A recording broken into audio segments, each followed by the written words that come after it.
Hello, everyone, and welcome back to EasyTalk English. We're really happy you're here with us today. Whether you're listening on your way to work, at home, or taking a short break, thank you for choosing to practice English with us through real and meaningful conversations. Yes, thank you for pressing play. Before we start, I want to ask you a simple but important question. What is your biggest fear? Take a moment and think about it. Don't answer quickly. Just notice what comes to your mind. Fear is something we all experience. Everyone has fear. It doesn't matter how confident or successful someone looks. Fear is human. It's a normal emotion, just like happiness or sadness. Some people are afraid of failure. Others are afraid of rejection. Some fear being alone.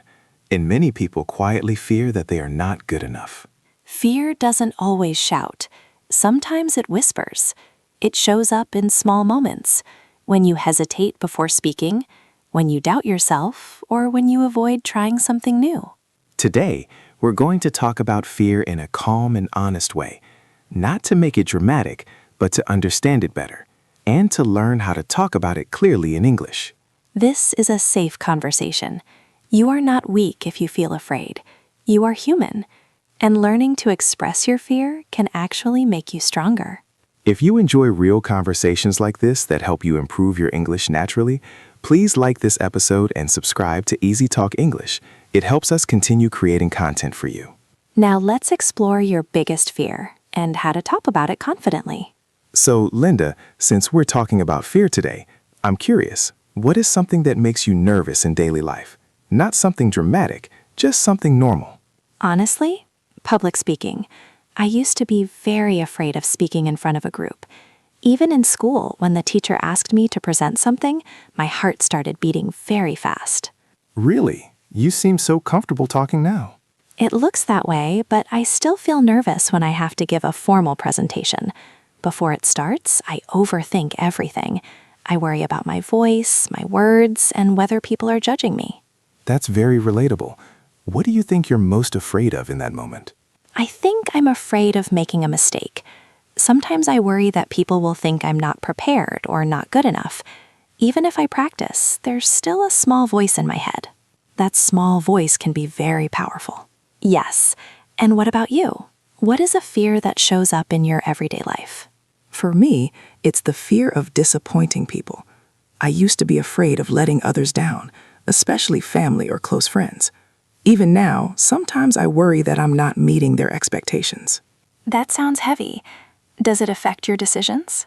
Yes, sometimes. I overthink before saying no to someone. I ask myself, what if they feel hurt? Or what if they think I'm selfish? Even small situations can feel big in my mind. That's interesting. It shows how fear is not always about big dangers. It can appear in simple daily choices. Exactly. It's not like we're afraid of something extreme. It's just small worries that repeat, and those worries slowly influence our behavior. I realized fear often hides behind small situations. It hides in presentations, conversations, and decisions. It doesn't always look dramatic. Yes, sometimes fear looks like hesitation. Sometimes it looks like overthinking. Sometimes it looks like staying silent when you want to speak. And that's why this topic is important, because many people think fear is only about big things like danger, but often it's about everyday moments. Exactly. And understanding those small fears helps us talk about them more clearly, which is what we'll explore next. So, Alex, let's start with something simple. What is fear? We use this word a lot, but what does it really mean? That's a good question. Fear is a natural emotion. It's a basic human response to danger or risk. When we feel fear, our body and mind are trying to protect us. Yes, fear is not always negative. In fact, fear can be helpful. For example, if you see a car coming very fast, you feel fear and move away. That fear protects you. Exactly. Fear keeps us safe in dangerous situations. It tells us, be careful. It makes us more alert. But fear is not only about physical danger. Sometimes we feel fear in social or emotional situations, like speaking in public or starting something new. Right, and that's where it becomes more complicated. The danger is not physical, but emotional. For example, fear of rejection or fear of failure. Let's also explain the difference between fear and anxiety because people often confuse these two words. Yes, fear is usually connected to a specific situation. For example, I'm afraid of dogs, or I'm afraid of failing this exam. There's a clear reason. Anxiety is more general. It's a feeling of worry or nervousness without a clear, immediate danger. You might feel anxious about the future, even if nothing bad is happening right now. So, fear is usually short and specific. Anxiety can last longer and feel less clear. That's a very simple way to understand it. There's also something called the fight or flight response. Let's explain it in a basic way. When we feel fear, our body prepares to either fight the danger or run away from it. Yes, your heart beats faster, your muscles become tense, you feel more alert. This reaction helped humans survive in the past. The problem is that today our fight or flight response can activate during small social situations, like giving a presentation or sending an important email. Exactly. Your body reacts as if there is a big danger, even when it's just a normal life situation. So, to summarize, fear is natural. It protects us, but sometimes it reacts too strongly in modern situations. And understanding fear is the first step to managing it, which we'll explore next when we talk about common fears people experience. Now let's talk about some common fears that many people experience. These fears are not about physical danger, they are emotional fears, and they affect our decisions more than we realize. One of the biggest fears is the fear of failure. Many people are afraid of trying something new because they don't want to fail. Yes, I can relate to that. When I was younger, I avoided applying for certain opportunities because I thought, what if I fail? I'm afraid of failing, especially in public situations. That sentence is useful for learners. You can say, I'm afraid of failing. It's simple and clear. Another common fear is the fear of rejection. This happens in friendships, relationships, and even at work. Yes. For example, I sometimes feel nervous when I have to share a new idea. I'm scared that people will judge me or reject my idea. That's another useful sentence. I'm scared that people will judge me. Fear of judgment is very common. We care about what others think. Social media makes this fear stronger. People compare themselves to others and feel pressure to look perfect. Yes, and that connects to another fear, the fear of not being good enough. Sometimes I doubt myself. Even if I do something well, I think, maybe it's not enough. I doubt myself sometimes. That's an honest sentence many people can use. There is also the fear of being alone. Some people stay in unhealthy situations because they are afraid of loneliness. That's very true. Being alone can feel uncomfortable. People worry about losing connection or support. And finally, there's the fear of disappointing others. You mentioned this earlier. Yes, I worry about disappointing others, especially people who trust me. Sometimes that fear makes me say yes when I actually want to say no. So fear influences behavior in small ways. You avoid risks, you stay silent, you overthink. Let's review some practical sentences our listeners can reuse. I'm afraid of failing. I'm scared that people will judge me. I worry about disappointing others. I feel nervous when I speak in public. I doubt myself sometimes. These sentences are simple but powerful. They help you express fear clearly without complicated grammar. And when you can name your fear, you understand it better. Yes, fear becomes less powerful when you talk about it honestly. Next, let's explore where these fears come from. Now let's talk about something deeper. Where does fear come from? Why do we feel afraid of failure or rejection? One big reason is past experiences. If you failed before and it felt painful, your brain remembers that feeling. The next time you face a similar situation, fear appears. Yes, the brain tries to protect you. For example, if someone laughed at you during a presentation in the past, you may feel nervous every time you speak in public. Exactly. The fear is connected to memory. It's not always about the present moment. It's about something that happened before. Another source of fear is childhood messages. When we are young, we hear many comments from parents, teachers, or relatives. Some messages stay with us for years. For example, if a child often hears, "You're not good at this," or "You need to be perfect," they may grow up fearing mistakes. Yes, those small sentences can become internal beliefs. As adults, we repeat them to ourselves without realizing it. Social pressure is another factor. Society often tells us what success should look like. Good job, good salary, perfect body, perfect life. And when we compare ourselves to those standards, we feel fear. We think, what if I'm behind? Or what if I don't succeed like others? Comparison plays a big role. When you constantly compare your progress to other people's achievements, fear of not being good enough increases. Yes, especially today with social media. We see highlights of other people's lives, not their struggles. So, fear often comes from memory, messages, pressure, and comparison. And understanding this is important because when you know where your fear comes from, you can start to question it. Exactly. Fear feels strong, but sometimes it is based on old stories, not current reality. And that realization can be the first step toward facing it more calmly. Now, let's talk about something very practical. How does fear affect our behavior? Because fear is not just a feeling, it changes what we do. Yes, and sometimes we don't even notice it. One common effect is avoiding opportunities. For example, someone wants to apply for a new job, but they think, what if I'm not qualified? So they don't apply. I can relate to that. I almost didn't apply for that job because I was afraid. I thought I didn't have enough experience. Later, I realized I was more afraid of rejection than of the job itself. That's such a powerful example. Fear can stop us before we even try. Another behavior is staying silent. You have an idea in a meeting, but you don't share it. You want to express your opinion, but you worry about judgment. Yes, I've done that before. I stayed quiet because I was afraid of saying something wrong. Later, I regretted it. Fear can also cause overworking. Some people work too much because they're afraid of failing or being seen as lazy.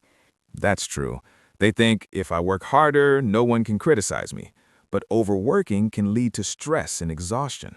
And then there's people-pleasing.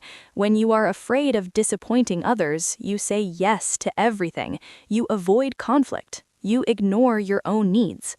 Yes, people-pleasing is often connected to fear of rejection. You want to be liked, so you hide your true feelings. But over time, that creates frustration. You feel tired and misunderstood. So fear can influence many behaviors, avoiding opportunities, staying silent, overworking, and pleasing others too much. The important thing is awareness.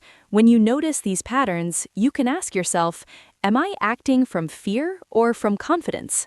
And that question can slowly change your decisions. So now that we understand fear and how it affects us, the big question is, how can we face it in a healthy way? I think the first step is simple but powerful. Acknowledge it. Don't pretend it's not there. Don't say, I'm not scared when you clearly are. Yes, you can say, I feel afraid right now. That sentence is honest. It doesn't mean you are weak. It means you are aware. And awareness reduces the power of fear. When you name it, you understand it better. The second step is taking small steps. You don't have to do something extreme. If you're afraid of public speaking, maybe start by speaking in a small group. Exactly. Growth happens gradually. You can try even if you're scared. That's an important sentence. I can try even if I'm scared. Yes, because courage is not the absence of fear. It's action despite fear. Another healthy step is talking about it. When you share your fear with someone you trust, it often feels lighter. That's true. Sometimes fear grows in silence. When you say it out loud, you realize you're not alone. Self-compassion is also very important. That means being kind to yourself. Instead of saying, why am I so weak? You say, it's okay to feel afraid. Let's repeat some simple phrases our listeners can use. It's okay to feel afraid. I can try even if I'm scared. Fear doesn't control me. I can grow through this. These sentences help change your mindset.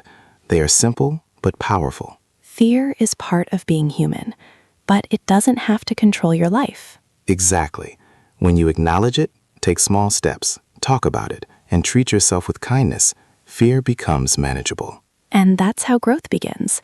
Not by eliminating fear, but by learning to move forward with it.